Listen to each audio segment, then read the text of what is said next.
Hey everybody, it's Karyn, Bryant, and Pete coming here with you for the KB podcast. We're supposed to be live today. You and I, we are alive. Little technical difficulties. Yeah. You know, I don't want to blame Wade. But, I don't want to blame anybody. But until I'm giving someone else to blame, all I know is it wasn't your fault, Pete. No, it wasn't my fault. But hearing Wade talk to technical support, I'm going to blame it on them. In fact, I'm going to blame it on the country of India right now. Oh. I believe the entire country What's the man of India. Indian that you were speaking with? No comment. No comment. Okay. No comment. Really? That means I know some very, very nice people from India that are. My old roommate in college is literally a legit genius who's solving problems. No, I know. She couldn't solve our problem today, but she's solving problems. No, I know a lot of fun. I know you do. I don't need you to imply that I don't know fun. Racist. I'm talking about customer service. I'm just a little pissed too because I had got a virus on my computer. This thing popped up. Oh no! And then it gives you a phone number to call. Yeah. And then and then you call and you're talking to a call center, and they're the people who put the virus up. And then they want to they want you to pay $170. Right. And the guy claims he's with Microsoft. Right.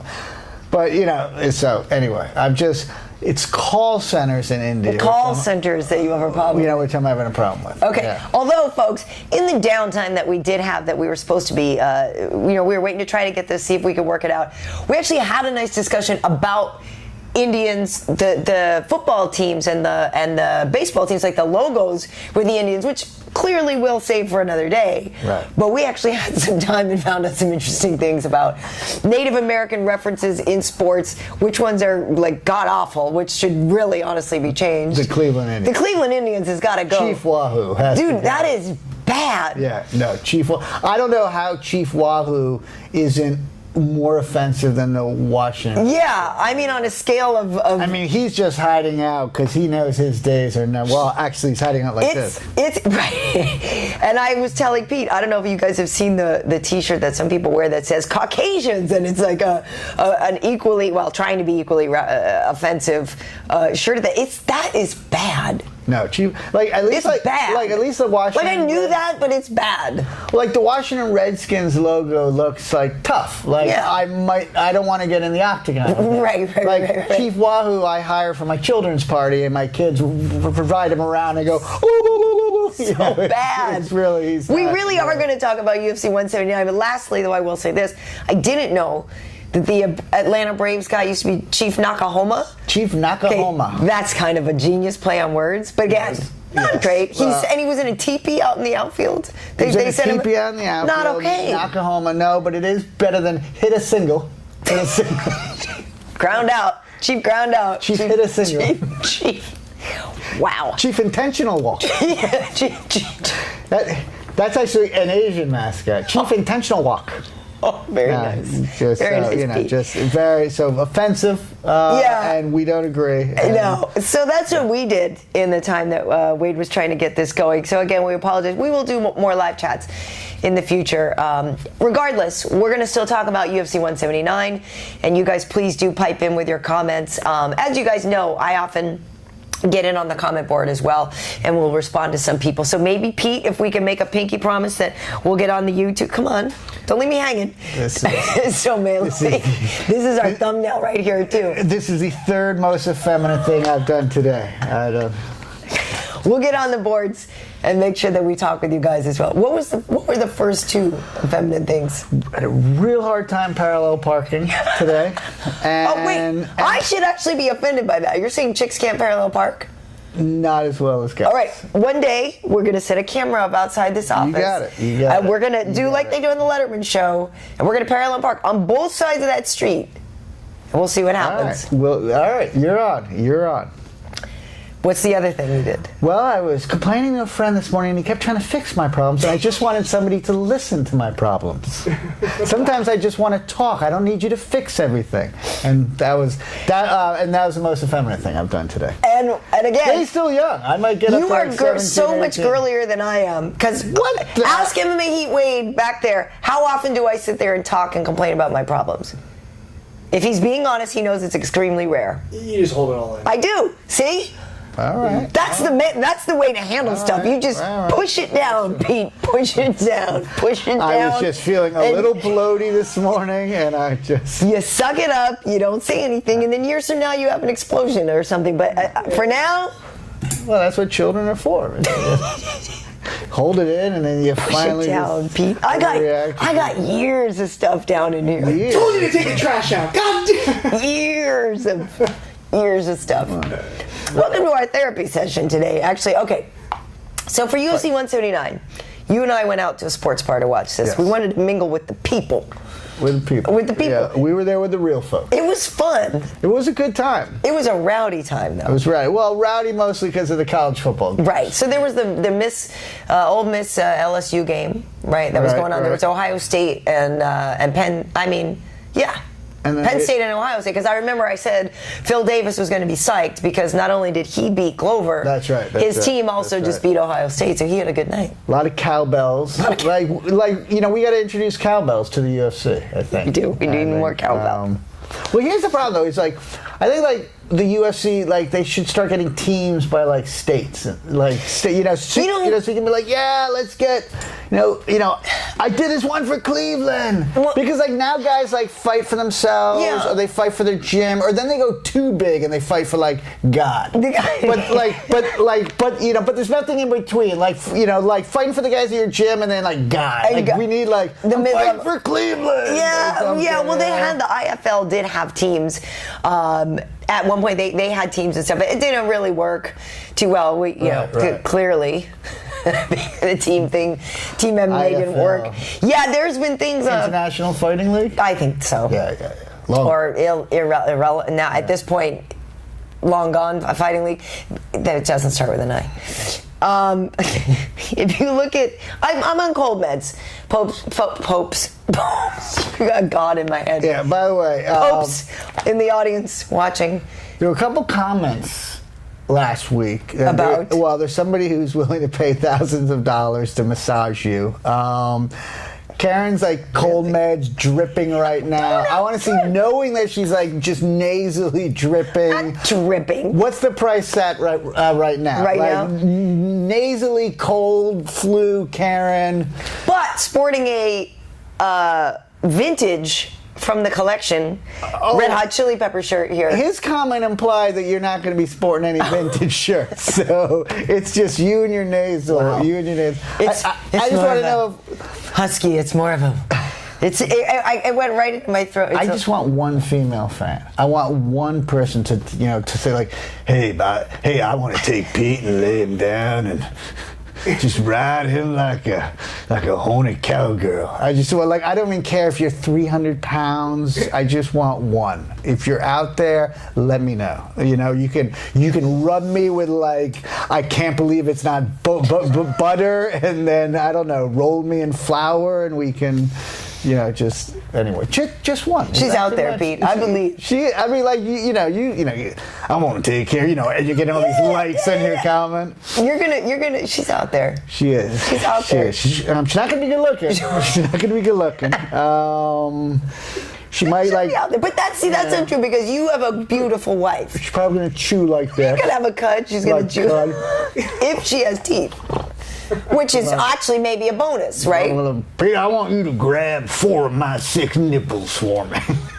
Honestly, I just people. Well, here's the thing: we have not even been on for 10 minutes yet, and it already went to the Well, the thing is, I'm so old now. Even gay guys don't look at me anymore. Oh. And no, it's they're not allowed to have standards.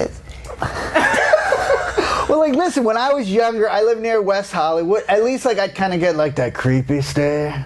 Really? That, hey, boy. But I don't even get that anymore. I'm too old for that. I need to take you to better gay bars, because I know a lot of really hot guys that would not give me the hey, boy. They'd be like, hi, how are you?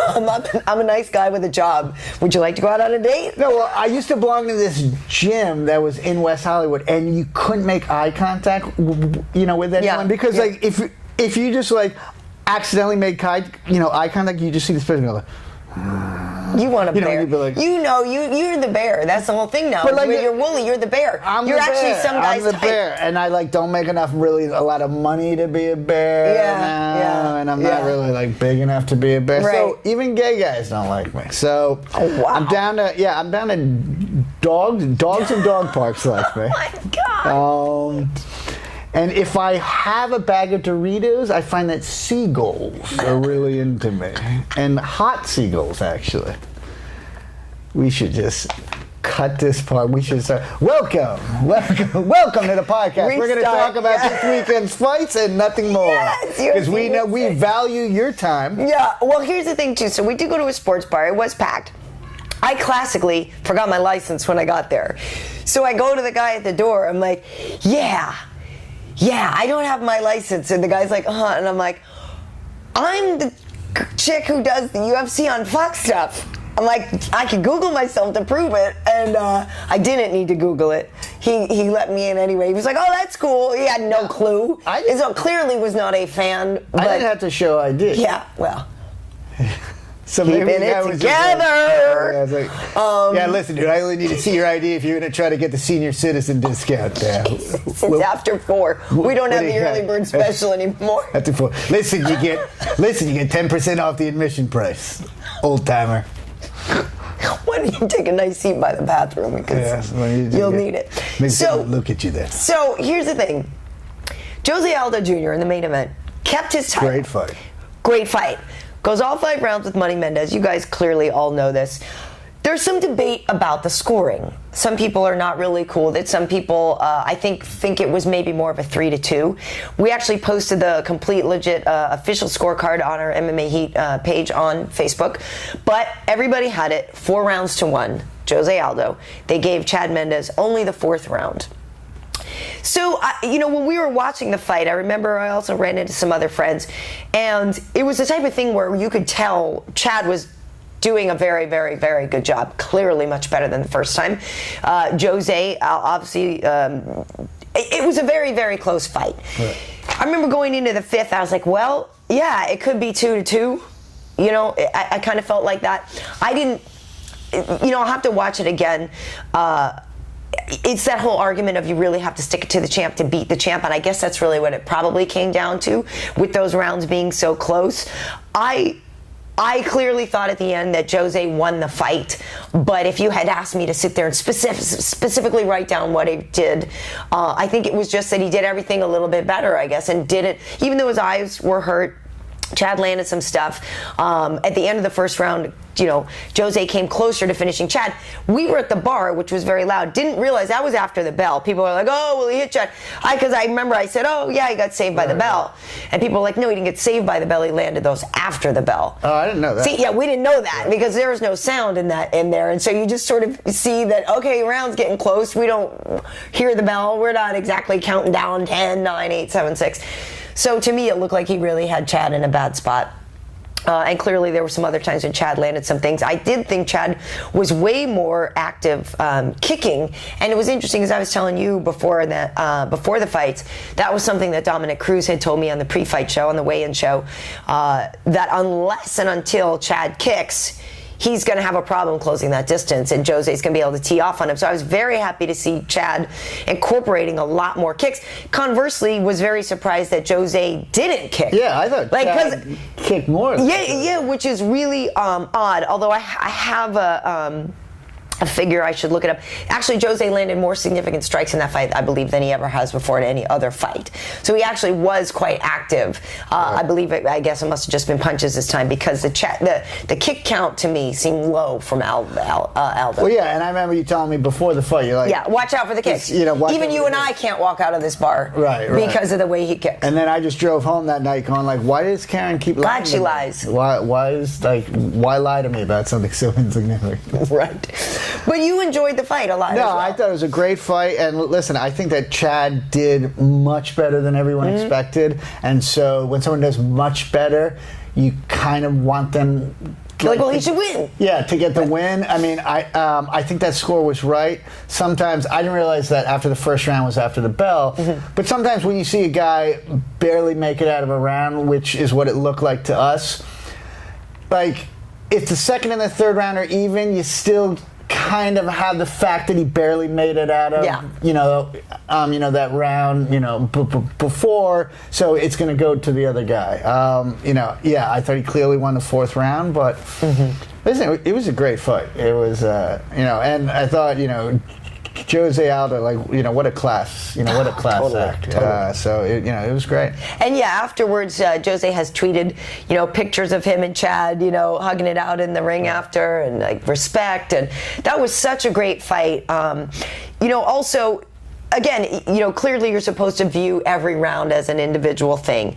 But there is that whole thing of, like I said, you really have to stick it to the champ. Right. And he is fighting a Brazilian in Brazil. I'd like to believe they're neutral. But I feel like if it's close at all and you don't think the champ was really threatened, you're going to give it to the round to the champ. If it's super duper close, a lot of time they give it to the champ. Well, but one thing about Chad is he was pressing the fight. Oh, heck yeah. He was moving forward, and I think that sometimes that doesn't get rewarded enough like it should. But I don't disagree with the score. But yeah, it was great. I mean, and it's fun now too because we look at the title picture now, and Conor McGregor was there. I love that, man. I love that. Excuse me. I think Conor is great for the sport. Right. I've said time and time again how much I enjoy interviewing him. He is got to be in the top 5 of current guys to interview right now. He's so much fun, so much personality. Obviously, a very good fighter. I personally believe the winner of Cub and Frankie Edgar should get the next shot at the title. But I'm not sure how you feel if you just want to see Conor get in there and mix it up because you just like to hear him talk and you want to hear him. I just want to do this to somebody and be serious about it. He's great. He's so much personality, right? And guys should take, guys should take a little lesson out of his notebook. I mean, listen, you don't want to turn this into professional wrestling where you get like the Hulk Hogan's and stuff, right? But let your personality, let your personality shine through it. I mean, it's all, Like I said, you don't play for a team. You don't play for Cleveland. So it's all you. It's all for you. So if you want to be cocky and colorful, do it. Yeah, it's interesting because Frankie and Cub are going to be throwing down in a few weeks, and those two have been not only in the picture longer, in the featherweight division longer, putting together win streaks. They have beaten much better fighters, you know what I mean? Right. In terms of quality of who they've beaten, they've laid it out there, and I think have beaten better people. We know that Conor's going to fight Dennis Siver now. That fight's going down in Boston, the old hometown, in January. At the Fleet Center? Yeah, the Fleet Center. How much for a beer? Oh my God. The old Garden. It's the Garden. It's always going to be the Garden. I remember I was so pissed when they tore down, when they had plans to tear down the Garden. Yeah. And then I went to the Bean Pot and paid $38 for obstructed view. Yeah. No, this isn't fucking obstructed view. There's a pillar in front of me. It's no view. No view. If I'm Superman, maybe it's I got to use my X-ray vision. It's a little bit obstructed. It's no, there's no fucking view. I'm behind the pillar. Yeah. This isn't a seat. It's tough. I know. But the Garden, both of us, if you guys haven't figured this out, both of us are from Boston. So for me, I saw Conor fight in the Garden last year. He must have a huge bar. Oh, it's ridiculous because we know there's so many Irish in town. So it's a home game for Conor in terms of any place other than Dublin, which is another thing that pisses people off. Because here's the thing, and I want to hear what you guys think about this. A lot of folks, it's clear Dana loves Conor. He's everything he wants a fighter to be, talented, gifted with the microphone as well, and just everything he wants him to be. And that favoritism, that parent favoritism, is really starting to piss some people off. Pisses off some other fighters, and people are now saying, okay, wow, so they gave him Dennis Siver, a guy who's going to fight him standing up. That still, that some people argue that Conor hasn't fought a wrestler, and that they're giving him people that he can beat to keep him safe. So I would love to know your opinion on that. It's interesting. Like I said, I love watching Conor fight in the Garden. I think it's going to be great. And Dennis Siver, a German guy showing up in the Beantown. Not a lot of Germans in Boston. Not that I've ever seen.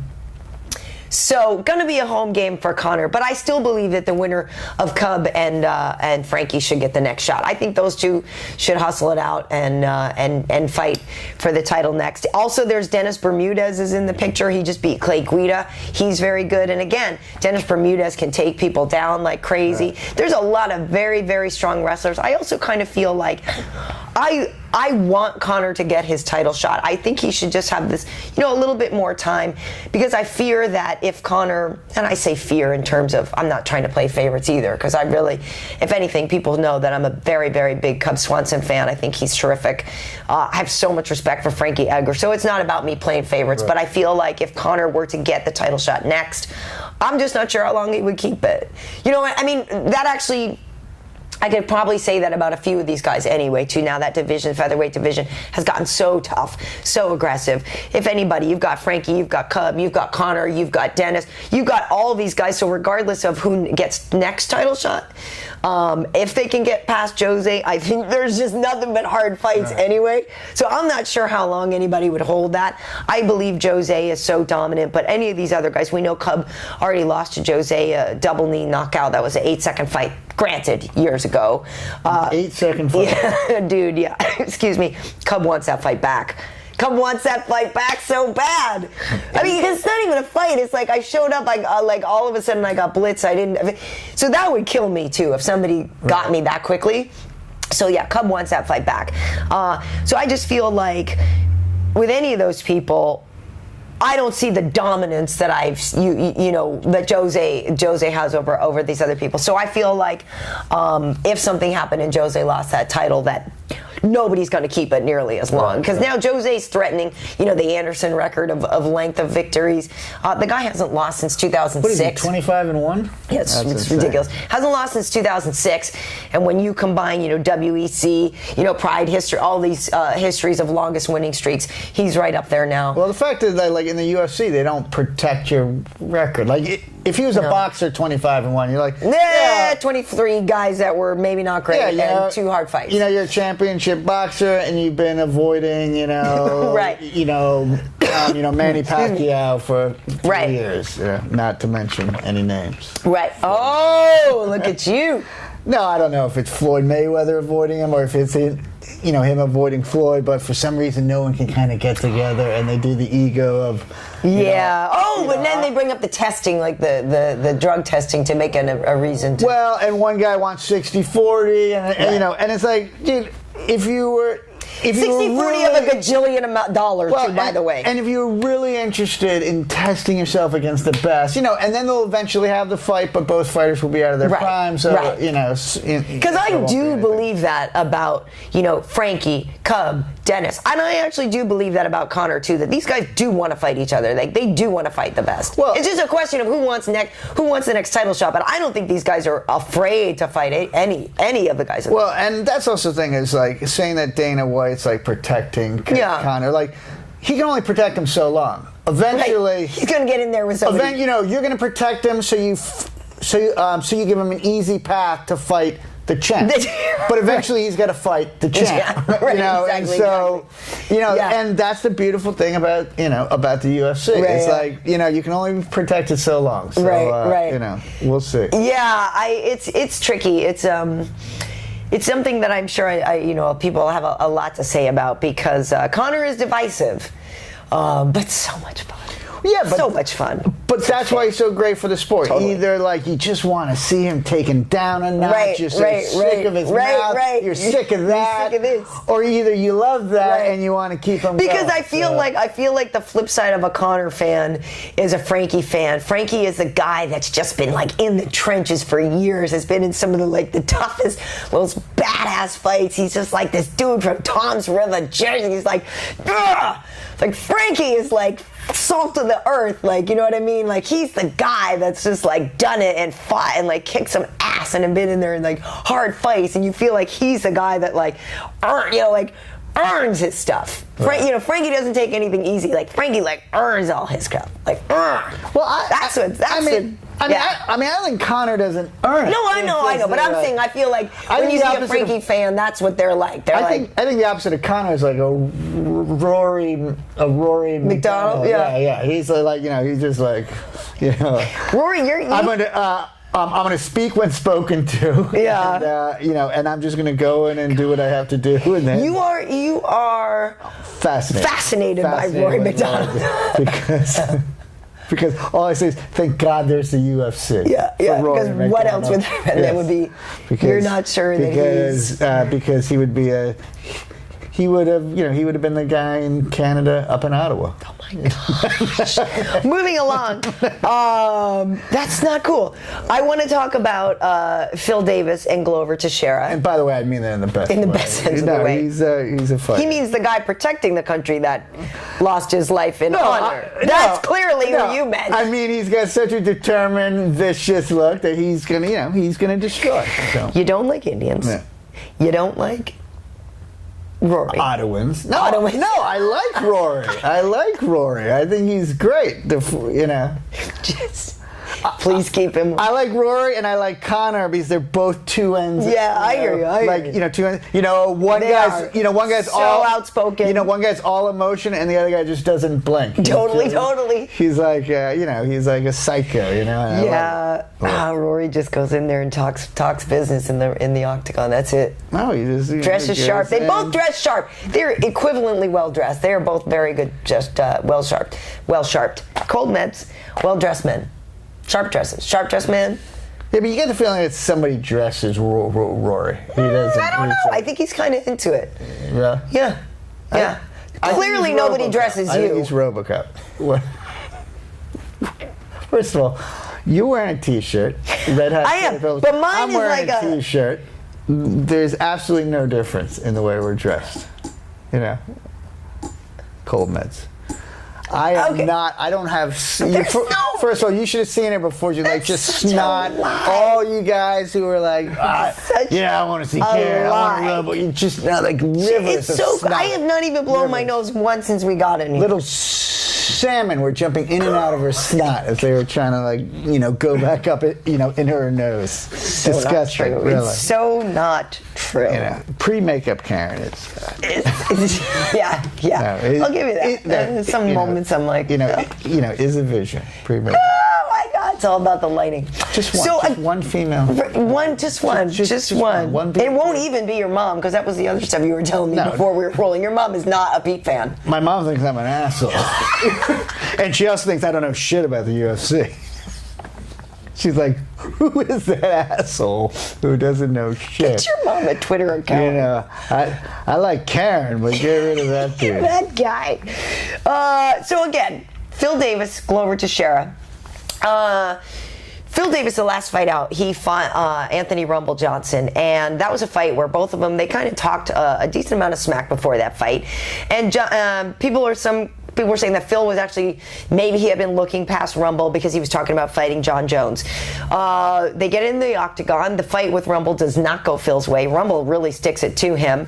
And it was a tough fight for Phil. He told us on UFC Tonight the other day, the way he phrased it was his body really didn't respond. I have a sinking feeling that Phil actually had an injury before that fight. But like me, Phil's not a complainer. And I think Phil just sucked it up, went in there, put that hard emotions down, and went in there and fought that fight, and it didn't go his way. But I really do believe that there was something off with him, and he just sucked it up and fought. So for him, Glover was a must-win fight for him. Obviously, we know Glover's last fight was with John Jones. He went all 5 rounds, didn't go his way. John Jones, pound for pound king of the world there. But for that fight with Glover, I thought Glover did a very good job of hanging in there. His arm got hurt early in the first round, went all 5 rounds with the champ.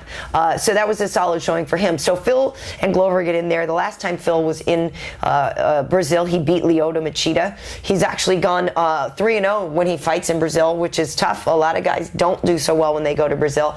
So Phil came out, had a great fight. We knew Phil's wrestling was on point, but it was It was spectacular, and Phil set his own personal best record in that fight as well, getting the most takedowns he's ever gotten in a fight. Before that, I think it was Wagner Prado, he had 5, and I believe this one it was 9 takedowns. So very good for him. If it wasn't 9, it was 7. I'll double check. But the most takedowns that Phil has ever gotten in a fight, which was very important for him.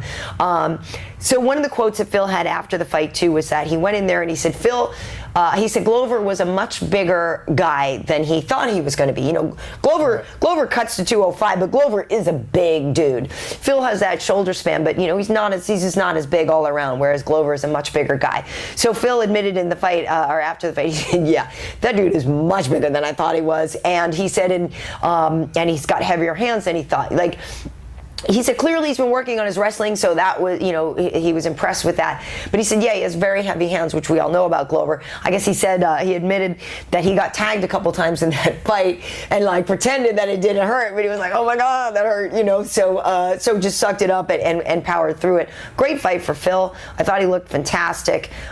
Just, you know, happy for him. Glover now falls to 2 losses in a row, which he's like never had.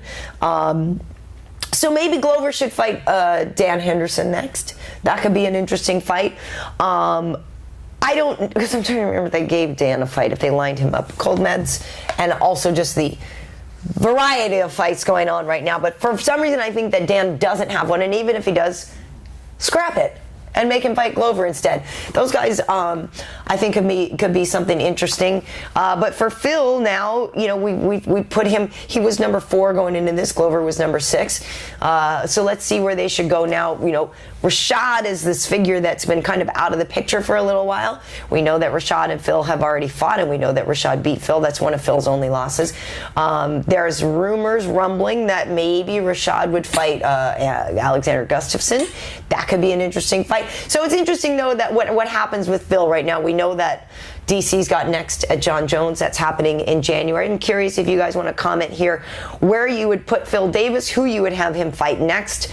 But impressive. That was an impressive win for him. Yeah, I mean, I thought he looked completely decisive. I mean, he and I'm surprised him talking about Glover's size so much because he manhandled him. When he got him on the ground, there was no. I mean, it was like, you know, it was like a big dog on a smaller dog. That's your NCAA D1 champ right there. I mean, he didn't, like, there was no, like, once he got him down, he was just, you know, working him. I thought he looked great. It's, to me, I never was a wrestler. It was not a sport that I did. Like, to me, that was that. Phil's wrestling was that kind of like, oh, God, just get off. Just get off of me. Like, leave me alone. It was like that. It was like that big fluffy sweater that your grandmother gives you for Christmas. Yeah. And then you got to stick it on for the photo to send to her, and it's just like all over you. Just all over. It's hot, and you're like, you know, and that's what it looked like. He was like, I mean, it was great. Yeah, it was good. It was great. It was great for him. Smothering. It was just so frustrating. That would just drive me nuts. How it's like, just get off. So good for him. That was a good win for him. Going down the rest of the main card, Fabio Maldonado got a TKO over Hans Stringer. Fabio, you know, usually likes to get in a battle and even admits, like, he said he likes to get into a bit of a war because then he's like, well, then the win feels better. You know what I mean? If I got tagged, and like we were saying, he's kind of a guy that'll take 5 punches. He'll eat 5 punches to give you one. He kind of was owned at first. It was all Stringer, and then he was able to turn it around and get the TKO. That was like one of the ones, like, I was like sipping my beer, and then I looked up, and it was like he was on top of him, but everything like was looking a little slow motion, and then the fight was over. Up, right? Yeah. I just like him though because he's not cut at all. Totally. You were commenting on how you can relate. You know, so he's got like a little fat hanging over it. I'm like, all right. I like this. I kind of look like that a bit. You know, the little bitchy tits a little bit. Wow. But tough as hell. So like, I love when I see a guy that it looks like they just like, you know, walked in a bar. It's like, all right, man, you fight. Yeah, I do. All right, hold on. Let me pay for this round. You know, that, like, to me, I mean, like, you got to be 50% tougher when you got to, like, I like Fabio a lot.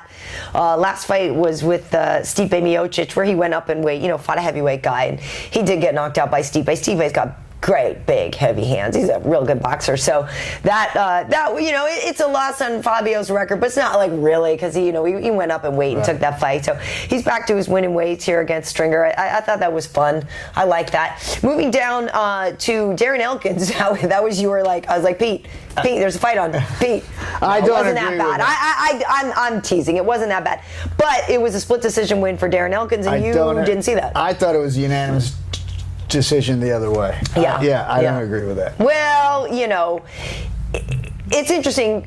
I kind of knew going into it. If Martinez, you need to stuff a takedown. Like, Elkins he's an amazing wrestler. And that was a tough fight because it wasn't the most exciting thing, and you're kind of like waiting for more to happen, right? I thought it should have gone the other way, and it was in Brazil. Yeah. So, so you got to give the Brazilian judges credit for at least not sort of favoriting. No, I always feel like too when you hear Judge 1 scores it, you're like, oh no, I'm wondering what must go through a guy's head when they know a split decision is coming down, like that moment where you're like, oh jeez. But I was very surprised. He won it. Even more surprised with the fact that it was in Brazil. Yeah. All the credit to these guys, but right. But if I was calling it, it would have been a unanimous decision the other way. And to be fair, I think a lot of time these guys, in their head, want the fight to go a different way too. Like, I don't think a lot of guys get out there and what I'm going to do is I'm going to put on a slow fight where I'm just going to take him down and grind him, and I'm going to make sure that nobody wants, you know what I mean? And that's not their intention. That's just how it plays out sometimes. I think their intention is to win. Actually. I feel like it is. I feel like it's to win as quickly as possible. I am a little bit of a newcomer, but that's where I can sort of see your instincts. I think the 8-second knockout is what everyone would love. Yeah. So here we go. Lastly on the main card, Beneil Dariush was taking on Diego Ferreira, who a lot of people were thinking is not the next big thing, but it's definitely somebody to watch. Just because he lost his fight doesn't mean he isn't still somebody to watch. Right. But Beneil Dariush, fighting out of King's MMA, gets the win. Good for him. And before the fight, he needs a tattoo. Though. You didn't like this tattoo list. Isn't it a requirement? No. In the UFC, do you have a tattoo? No, I don't think so. I don't think so. Not having one little tramp stamp. I don't think so. God. Before the fight, I talked to Jake Ellenberger about it because Jake trains with Beneil, and he was even saying that it was something that in this one that he wanted to that he had worked on his wrestling a lot for this fight. The last fight, Beneil and Ramsey Nijem had a very good fight over in Abu Dhabi. That was a bang 'em. That was like a Rock'em Sock'em Robots fight. That was really fun, and that fight actually went Ramsey Nijem's way. But for Beneil, he said that he worked a lot on his wrestling on this one. And that, of course, his Muay Thai was going to be on point because he's with King's MMA with Rafael Cordero. But he said what he really liked about Beneil was that he's fearless and that he'll take risks and he'll do things. And I feel like that you see that you saw that in the Nijem fight that lays it out there. So that I find very admirable. I like Beneil. I think he's a one to watch as well. That was a good fight. You look great. But here's the thing. Since you don't have any tattoos, I'm just going to go back. To the tattoos. You got to sell ad space on your back to the highest bidder. I mean, first of all, you got to get a tattoo, right? So that's already given. But don't just get a hawker, right? Get the Nike swoosh or Reebok or Under Armour or Affliction or just get go to the highest. Maybe it's against his religion. I don't know. That could be. That always. McDonald's, the golden arches on your back. They'll pay you $50,000 a year or something. Is that right? Do you know their sales are down? Thank goodness I was watching listening to Marketplace on NPR because every now and then I actually do. They were saying, their sales are down. The McDonald's sales, they're taking a big dive. Really? Yeah. They're getting challenged by people like Chipotle. And pizza, the other kinds of better fast food. You mean food that's made with actual food products? Surprise, surprise. So the other big standout, I believe, on 179 is Neil Magny. This guy won 5 fights of this year. 5 fights. Tying the record for the UFC. Roger Huerta in 2007 did the same. But dude, wins 5 fights. Not even just competes in 5 fights. Well, and wins 5 fights in 1 year. calendar year. Dude, that's awesome. Well, and also we're only in October. You want to squeeze one more in? You should squeeze one more in. That's awesome. Dude, that's incredible. That's ridiculous. I mean, that's like basically so in 10 months. So he's fought once every 2 months. Yeah, his last fight I was at it actually was a fight for the troops last November that he didn't win. Since then hasn't lost. Once every 2 months. That's a heck of a schedule. That's pretty. Yeah. That's like you fight, you take 1 week off, and you're back in camp. Yeah. Have you done anything successfully 5 times this year? Jesus Christ. I believe. What have I done successfully 5 times in a row this year? Hey, as a soccer coach, I am 5-0-1. That's right. That's right. So ding, that's ding, what ding. I've done. Good for you. That's what I've done successfully. That's good for you. Good for you. I think I've successfully blamed my parents for my life 47 times in a row this calendar year. I believe that's almost a record for anyone as old as I am still to blame their parents. Nice. What else? That's good. Hey, I had a good. Speaking of our personal accomplishments, on Saturday I played tennis with my team. Overall, my team won. My partner and I did not win. We lost the first set 5-7. So is that really an accomplishment? It is, Pete, and I'll tell you why. You learn more from a defeat than you do from a victory. We lost the first set 7-5, lost the second one 6-4. But we fought hard, and I find out that the ladies that we were playing usually play better people. Like on my team, it's a little humbling for me, Pete, because on all my other sports. So you're putting an asterisk by this loss. You're like loss. No, lost, but lost played with a 10-minute explanation. We played way better than we did last year. My partner and I, the improvement is marked, like from the last time that we played. I only blew 2 return of serves. Okay. I only double faulted once. So if you do the math, I had to serve a lot. I only double faulted once. I'm 5-0-1. You don't need to do any math. I looked super cute in my tennis dress. Yeah, I look sort of overweight in my outfit, but but I do learn more in defeat. I actually am quite proud of how I played. It's tricky when you play doubles because you never know. Like if it's singles, you go for everything. Do you know what I mean? And so it's tricky when you play doubles. You don't want to blame your partner, but you're always like, oh, I wonder if I would have gotten that. You know what I mean? It's like you second guess sometimes what would have happened. It sounds like you wanted to blame. your partner. Not at all. No, not at all. We actually play. Really we play out loud. Stop. Or not on YouTube. But. We play well together. We did a good job. Quite well enough. Oh, shut up. You know what? All right, let me see. So anyway, really, here I am trying to say that soccer team undefeated. Period. Don't need to say any more. Sorry, were we going to go into part 2 of the explanation of how your loss was really a win? Wow, the team won. Wow. Despite your loss. My lesson is that in defeat, I shall never share that news with Pete.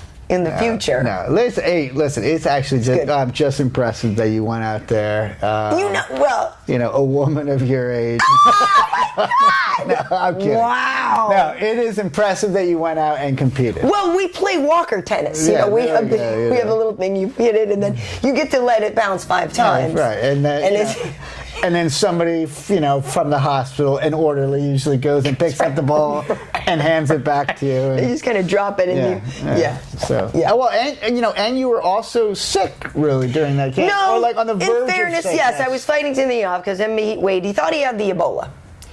Which brings me to praise or pummel, Pete. Do you praise Wade getting Ebola? No. A few weeks ago, he was in Texas for the 5 grappling, which, by the way, they have their North American Invitational coming up in a couple of weeks in Miami. You guys definitely want to go check that out. It's a grappling tournament, 5 grappling, super great. So either maybe you've already competed and you're on your way there, but either way, you can still you can sign up and stuff. Beneil Dariush has competed in 5 grappling. So that's going on in Miami the 11th through the 14th, or roughly that weekend. November 8th. And that's where Wade picked up Ebola? Yeah, so no, he was in Dallas a few weeks ago for their other qualifier. Dysentery. For their other qualifier. literally 3 weeks ago. So he gets sick this past weekend. He's like, oh my God. I'm pretty chill about the Ebola thing because I really do believe that the odds are very, very low that people can catch it. And I also do believe that since it became stateside and it's not just black people dying, they're going to fix that stuff. So anyway, sorry for being completely honest. So anyway, so he comes back. So then literally he's on the couch. He's like, yeah, I don't feel so good. He's like, I'm kind of achy and everything. I'm like, what's your fever like? Hey, how's the other stuff going on? I didn't see any bleeding from the eyes or anything like that, but he did end up getting a fever, but it was only 100, and that technically isn't that bad. Anyway, he lays in bed for a couple days and he's over it. But then I ended up catching just a little bit, but all I had was a sore throat and a little bit of congestion. I feel like I feel like both of you guys should have told me about this possible Ebola before you. He's already back to his. That's his normal sweat level. That's his normal. No, I'm not. It was disgusting. Praising or pummeling the Ebola hysteria. I'm pummeling it because I do believe two things. We're not hearing everything that's really going on with it. But I also do believe that it's not worth freaking out about because I do think it's not going to spread all over the United States. I got a pummel. Well, first of all, apparently you can only get Ebola by somebody's got to spit on you, which happens to me all the time. But hopefully, you suck. Listen, somebody's got to spit, pee, vomit, or you have to have sex, which don't seem the same. I mean, don't we all know?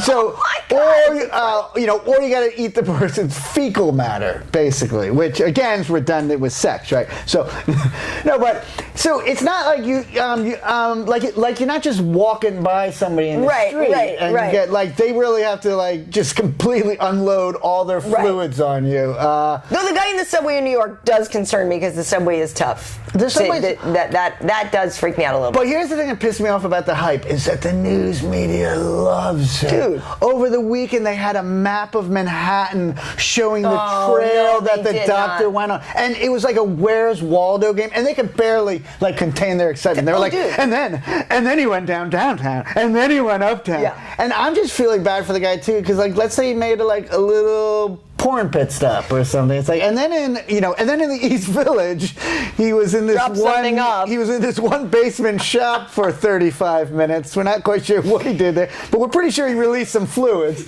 And then he went up here, and so, oh my God, you realize what you're tapping the finger. Yeah, come on, he's the greatest. Sorry, do not disrespect. I was not even looking. Do not disrespect. I just felt up Muhammad Ali on that. That's bad. That's bad. Wow. Another thing about Ebola is, too, it's just like giving these, like in Texas, this one college says like, we're not taking any, we're not accepting and taking any submissions from people from Africa, and they're like, whoa, can you believe we're allowed to be racist now? Thank God for the Ebola umbrella. We're not racist. We're just concerned medically for our students. So.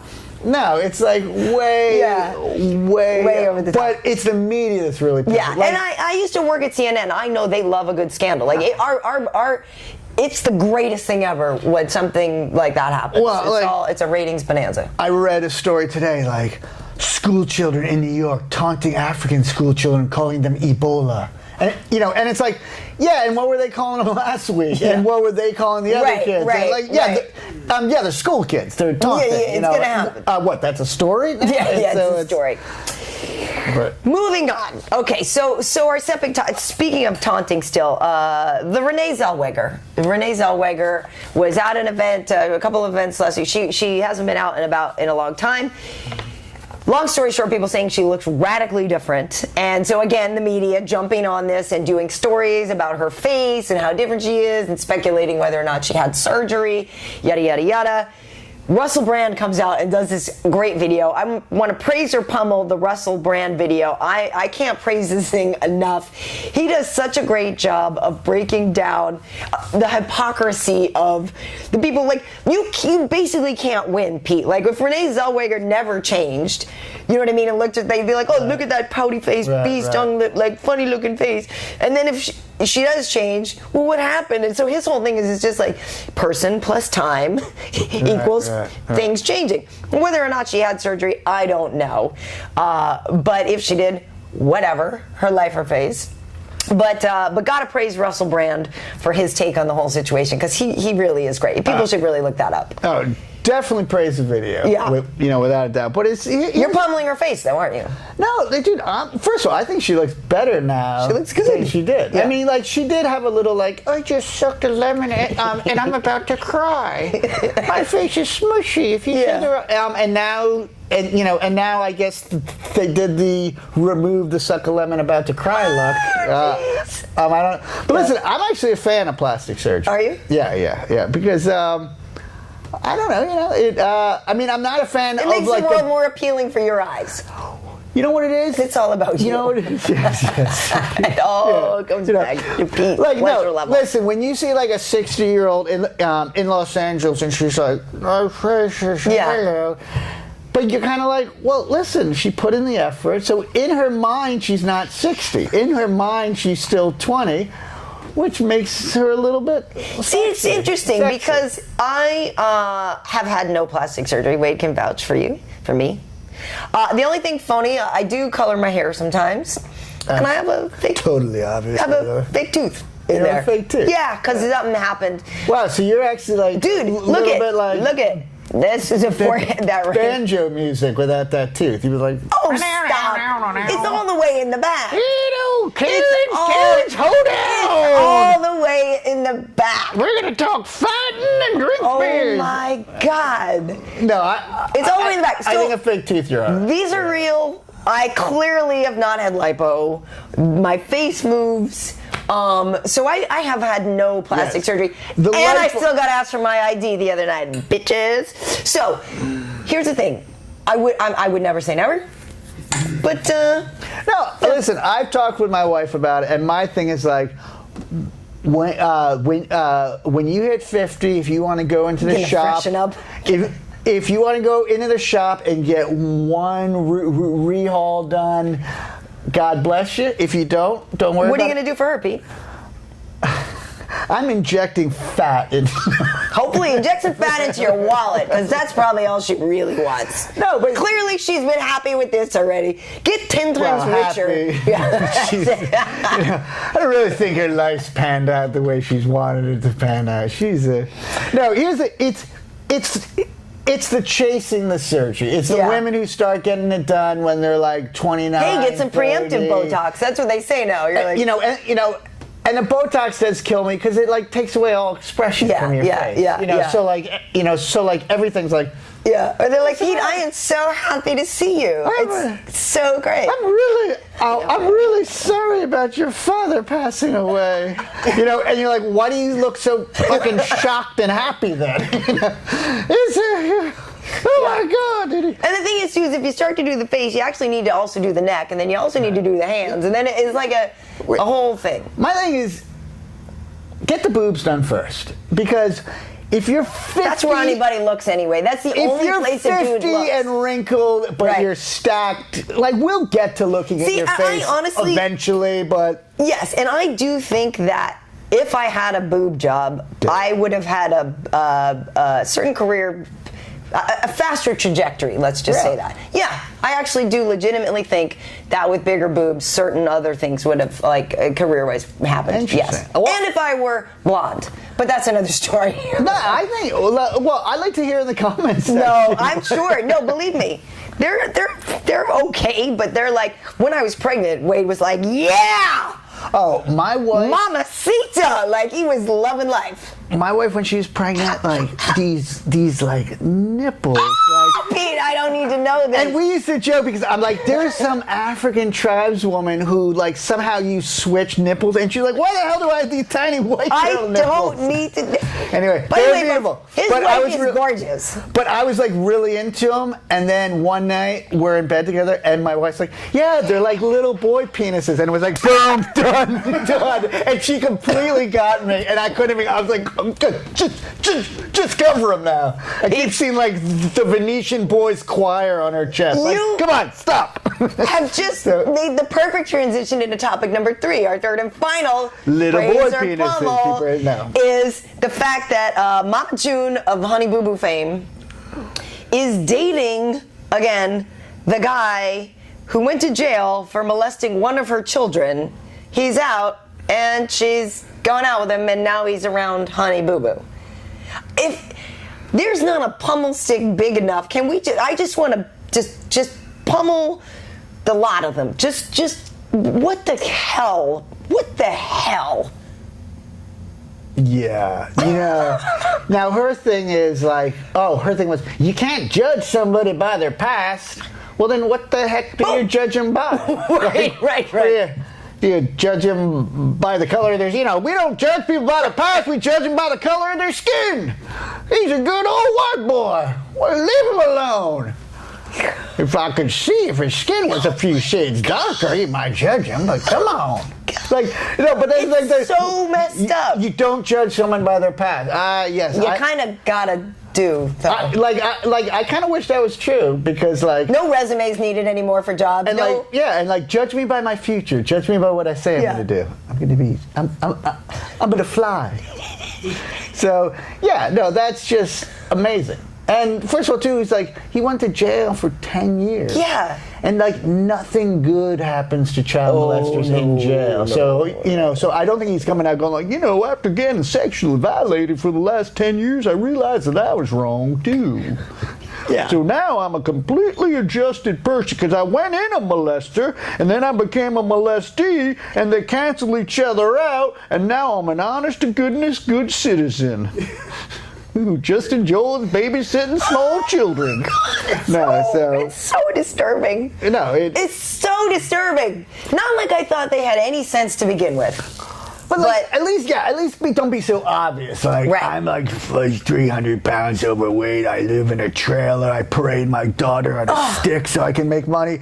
And to top it off, I'm doinking it's just Well, here's the thing too, TLC canceled the show. Well, thank goodness. So I'm thinking that this guy must have something, in bed, this guy, he is one hot child molester. He's like, when I molest you, sometimes sometimes you start thinking, maybe I'm not being molested, maybe I do like this.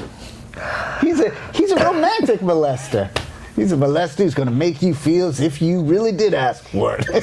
So dirty. Yeah, and very, wrong. very wrong. Very wrong. So, I don't think anyone could praise. If there's anyone who praises yeah. No, but listen, you might think he served his time. He served his 10 years. How much does a guy have to pay for a crime if he served for child his time? molesting pretty much all your entire life? Now, let's say he hadn't molested one of her kids, but he molested someone in Canada. Which come on, come on, who hasn't molested somebody across the border, right? A little Canadian Mountie, if I know what I mean. Hey, let's ride the horse in. So, no, I'm just calling it like it is. Come on, don't pretend. Or maybe your flavor's Mexico, south of the border. No. But so would it be different if he was like, hey, listen, I was a little screwed up. You don't put a child molester around children. Right. End of story. Right. Yeah, I haven't read too many parenting books, but End of story. But I do believe that's lesson 1. Pretty of much. a parenting book. Pretty much. Yeah. Oh God. That and not letting them watch The Walking Dead, I believe. Yeah, see the T1 interview. Well, listen, Pete. Regardless of the fact that it didn't, we didn't get to talk to you folks live today. I hope, again, that you do join us in the comments section, and we can talk, because you pinky promised that you would get. Do you know how to use the YouTube? Do I know how to use YouTube? The YouTube. I know how to. I know you know how to use is that on the the red computer? tube and the porn tube. Is that on the World Wide Web? That series of tubes? The www with the can and the string. So we'll talk to you guys in some of the comments, and we'll try to keep the conversation going, because we were unable to do it live today. But and listen, by all means, if you don't like me, without a doubt, let me know. Because Seriously. Pete's writing a book on self-esteem. I'm writing a book, how to, like injurious comments. Yes.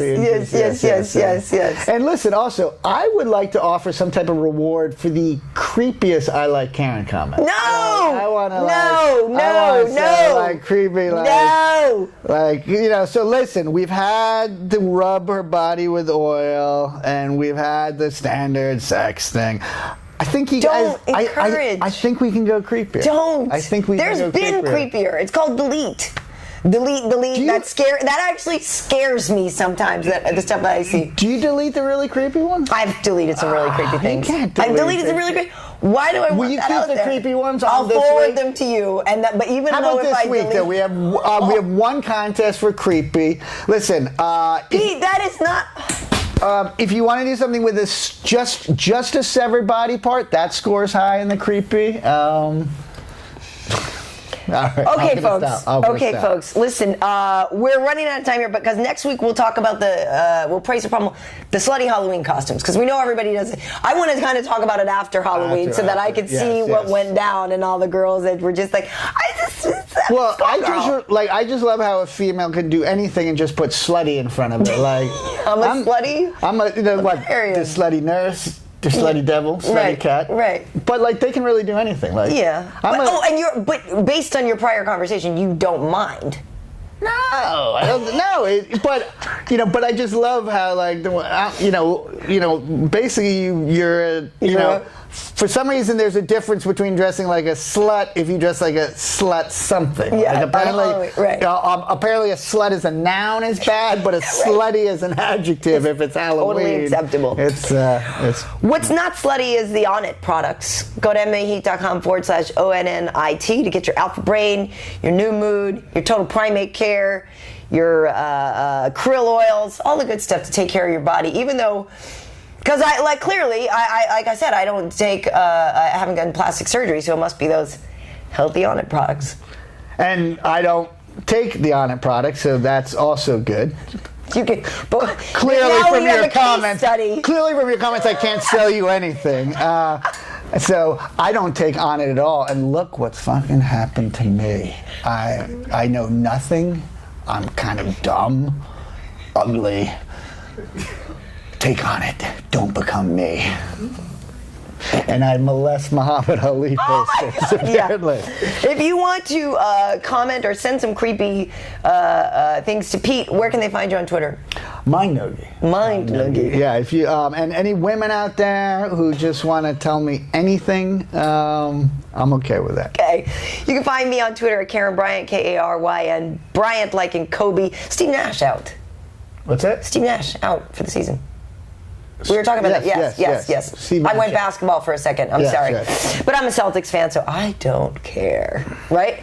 So, anyway, also look for MMA Heat on Facebook and our YouTube channel here where you're watching this, YouTube.com/Karyn Bryant. We also have YouTube.com/MMA Heat. So please subscribe to those so you don't miss it. We will endeavor to bring you a live chat another time.